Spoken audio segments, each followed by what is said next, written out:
And today, special thanks to our friends over at Crave who were nice enough to send us the Crave Plus. This is an external battery charger. Their logo there, fast charge, 10,000 milliamp hours, same logo there. So, little look around the back here, you can see that it is a 10,000 milliamp hour capacity, takes 7 to 8 hours to charge. Its input is micro and type C, and then its output. So, let's slide this top off.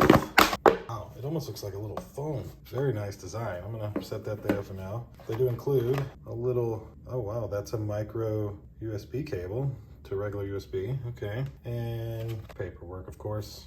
And wow, I did not even notice that. American owned, pretty nice. So, if I was to take this, I can peel off this plastic here.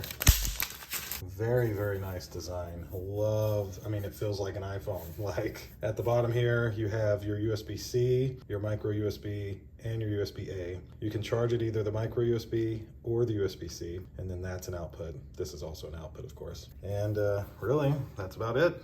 I mean, that's all there is to show you. You hold this little button to power it on, and you can see here, micro USB in, type C in/out, and QC 3.0, which is out. So very, very nice. Love the smoothness of it. Would fit very well with your iPhone. So like if you had this in your pocket with a short cable ran to your iPhone, that would probably work pretty nice. But at the end of the day, a very nice product from our friends over here at Crave, who seem to make some amazing tech items. Thanks again to Crave, who was nice enough to send me this Crave Plus to unbox and show you. Thank you all for watching. We'll see you in the next one. Deuces.